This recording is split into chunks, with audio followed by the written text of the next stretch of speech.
Hello! Bienvenue salut. Dans une nouvelle vidéo un peu particulière puisqu'on va parler coronavirus et la suite de notre voyage.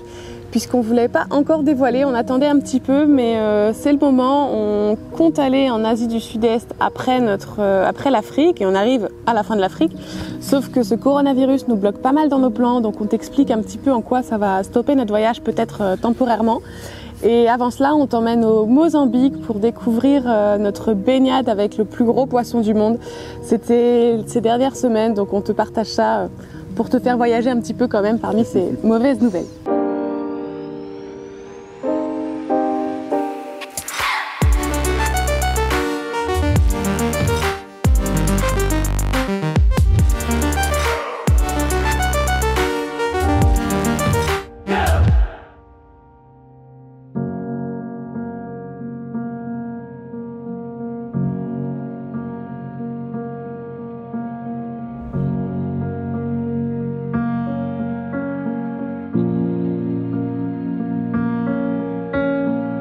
On est dans un petit camping très sympa au bord de la plage, donc sur la côte du Mozambique.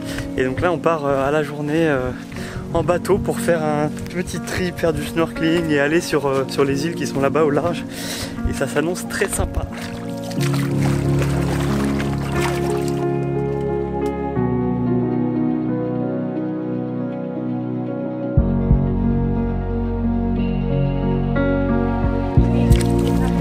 Allez, montre-moi cette dune là.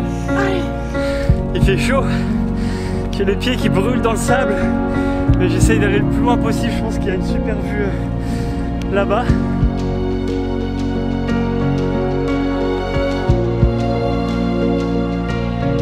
Ça fait une semaine qu'on est dans le coin, qu'on essaie de trouver des alternatives pour venir visiter ces îles sans trop passer par les excursions touristiques parce que c'est pas trop notre truc. Et il faut dire que tout le monde nous dit qu'il faut absolument venir ici, ça fait une semaine qu'on cherche. Et en fait on est passé par le truc touristique parce que c'est hyper loin, donc c'est pas possible d'y aller en voilier, il faudrait plusieurs jours. Donc voilà, on a pris l'excursion touristique, après ça va, c'est plutôt sympa, c'est à échelle humaine et ça vaut quand même le coup.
Il est maintenant temps pour nous de reprendre la route direction le sud à la rencontre du plus grand poisson du monde. Nous avons déjà eu la chance de voir des requins-baleines.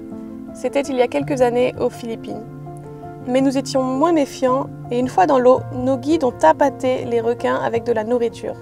Ok, ils étaient libres, mais nous ne voulions absolument pas renouveler cette expérience ici. Alors on s'est renseigné et au Mozambique, les requins-baleines ne sont pas du tout nourris. Nous avons d'ailleurs été briefés par une fondation qui protège et étudie les requins-baleines du coin. Alors forcément, les chances d'en voir un ne sont pas du tout garanties et il va falloir faire preuve de patience. On monte dans le bateau et c'est parti, on sillonne l'océan dans l'espoir de croiser un spécimen. Après près de 2 heures d'attente, on prend malheureusement le chemin du retour. Mais au dernier moment, nous apercevons une silhouette dans l'eau.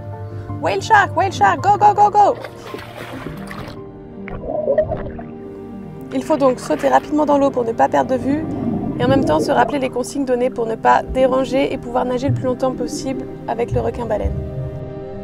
Et oui, au moindre dérangement, il est libre et il plongera dans les profondeurs. Une fois dans l'eau, le but du jeu est donc de nager vite pour le suivre, tout en gardant ses distances malgré ses changements de direction parfois rapides. Mais en respectant ces quelques consignes, il nous offre une expérience unique. Et ce jour-là, nous avons eu la chance de nager une quinzaine de minutes avec lui.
Bon, j'espère que tu as apprécié un peu cette session au Mozambique avec le requin-baleine et les magnifiques plages du Mozambique.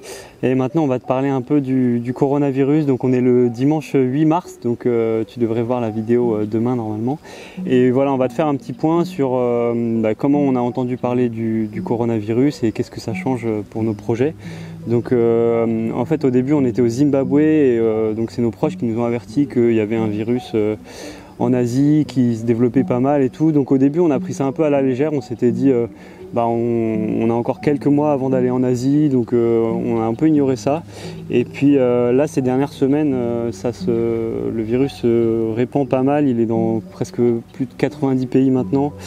Un peu partout dans le monde et donc comme on a prévu d'aller en Asie, on commence à pas mal se poser des questions sur est-ce que c'est vraiment judicieux de partir en Asie alors qu'il y a le coronavirus. Donc voilà un peu la situation maintenant. Donc comme le disait Anatole, ici le coronavirus on n'en entend pas du tout parler. La première fois qu'on en a un petit peu entendu parler c'est donc au Mozambique là très récemment, avec des voyageurs français qu'on a croisés qui nous indiquaient qu'ils avaient été contrôlés à l'aéroport, donc ça nous a un peu rassurés. Après là donc on se rapproche de l'Afrique du Sud et le premier cas vient d'être confirmé en Afrique du Sud, donc ça commence un petit peu à effrayer localement. Là il y a des locaux qui commencent un petit peu à nous en parler. Apparemment, enfin voilà, la peur commence à arriver, mais bon. Il n'y a qu'un cas en Afrique, dans toute l'Afrique du Sud en fait. Il y a quelques cas en Afrique un peu plus dans le nord. Et après la question se pose de savoir aussi est-ce que ici les gens sont aussi informés et ont les moyens aussi de se faire diagnostiquer. Donc il se peut aussi que si le virus arrive ici, ou peut-être qu'il est déjà là, ça se répande très vite et qu'on n'ait pas du tout les mêmes moyens de réagir et que la population et nous du coup ne sommes pas aussi bien armés qu'en Europe. En tout cas, à l'heure d'aujourd'hui, donc je pense qu'on est plutôt mieux ici que de rentrer en Europe, puisqu'au final l'Europe c'est un des pires endroits en ce moment avec le coronavirus, avec la Chine et l'Iran. Ouais. Donc je pense qu'on n'est pas plus mal ici, surtout que on est quand même assez loin nous de la population. En fait, on prend pas le métro, on prend pas de transport en commun. Enfin, on vit pas mal dans la nature, dans la campagne. Donc de là à ce que ça arrive, je pense qu'on est un peu plus protégé ici. Et puis il y a quand même pas mal de maladies au final en Afrique. Avec des taux de mortalité beaucoup plus importants. Le palu par exemple ? Non, le palu a un taux de mortalité moins important, mais... Oui, mais le palu, il fait beaucoup de morts. Mais oui, le palu fait beaucoup plus de morts aujourd'hui, et voilà, donc pour l'instant, on ne sait pas trop quoi en penser. Concernant notre itinéraire pour la suite, du coup, on le dévoile. Pour la suite de l'itinéraire, en gros, on avait prévu du coup d'aller en Asie. Là on arrive à la fin de notre traversée de l'Afrique, il ne nous reste plus qu'un seul pays, l'Afrique du Sud. A priori on peut avoir 3 mois de visa pour l'Afrique du Sud. Donc ce qu'on va faire, c'est qu'on va aller en Afrique du Sud et d'ici les 3 prochains mois, on va avoir le temps de temporiser un peu et de voir comment la situation évolue au niveau du coronavirus. On a besoin de pas mal de temps pour organiser le shipping, donc l'envoi du véhicule par bateau en Asie. Ça va nous demander pas mal de temps et d'organisation, donc pour l'instant on est un peu dans le flou, on n'a pas encore vraiment pris la décision, est-ce qu'on part en Asie, ça va dépendre un peu de l'évolution un peu du coronavirus, et si jamais ça évolue très mal en Asie, on a la solution de soit remonter par l'Afrique de l'Est vers l'Europe ou l'Asie, ou alors aller en Amérique du Sud. Voilà, on ne sait pas trop, mais on a quand même bien envie d'aller en Asie. Et puis du coup ça fait moins 6 mois nous qu'on a pris notre décision à peu près. Donc on avait prévu de partir en Asie dans 2-3 mois là. Et donc il nous faut quand même un certain temps pour prévoir le shipping parce que ça risque d'être une énorme galère. Par exemple on a déjà envoyé des mails, on n'a jamais eu de réponse. Donc on prévoit autrement d'aller carrément sur place pour voir comment ça se passe en Afrique du Sud. Mais le deuxième problème, c'est que donc là, s'il faut qu'on parte en shipping, il faut que ce soit dans 2 mois, 3 mois.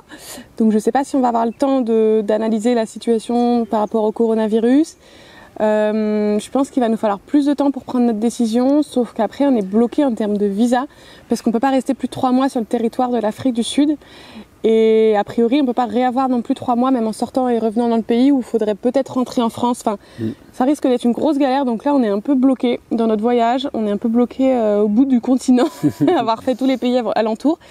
Et tourner en rond dans les pays, c'est pas forcément évident avec les visas.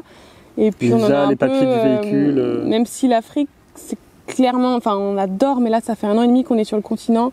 Et c'est vrai qu'on était prêt à... On a envie de nouveaux projets, de rebondir, d'une nouvelle aventure. Du coup, on est un peu coincé. On risque d'être on est un peu coincé là, au bout de l'Afrique. Après, voilà, on se plaint absolument pas parce qu'on est en bonne santé, il n'y a aucun souci. C'est juste des tracas de voyageurs. C'est quand même... C'est rien de dramatique, mais voilà, c'est vrai que ça depuis 2 semaines, on est en boucle et on se disait qu'il fallait quand même qu'on vous partage ça. En fait, ce qui est un peu dur, c'est de vraiment pas savoir ce qu'on va faire, de pas pouvoir prévoir, de pas savoir, et c'est pas forcément facile. Puis jusque là, en fait, on avançait, donc les visas, on jouait avec, mais on restait 1 mois dans chaque pays ou 2 ou 3 mois quand on pouvait. Mais du coup, c'était pas un problème. Et là, en fait, on se rend compte même si on a la chance et l'immense chance, on le répète encore, d'avoir un visa français européen qui nous permet de voyager assez facilement, un passeport, parce que malheureusement, on rencontre beaucoup d'Africains qui n'ont pas cette chance-là. Donc là encore, on est et même hyper chanceux. Plein d'autres pays dans le monde. On a un des meilleurs passeports du monde. Mais ça n'empêche que là, on est un peu coincé quand même. Les visas on n'a pas trouvé de solution encore pour rester un peu plus longtemps dans le coin et voir comment la situation va évoluer. Donc on vous partagera ça de toute façon d'ici 1 mois, on verra comment ça évolue. Dans les prochaines vidéos. Et pour l'instant, c'est vrai que toutes les régions du monde, à part la Chine en fait, toutes les régions du monde sont un peu touchées, mais pas trop non plus. Donc l'Asie du Sud-Est, clairement, est moins touchée que l'Europe. Donc en fait, on dit l'Asie, mais a priori, il n'y a pas plus de risques il y a peut-être même moins de risques que de rentrer en France.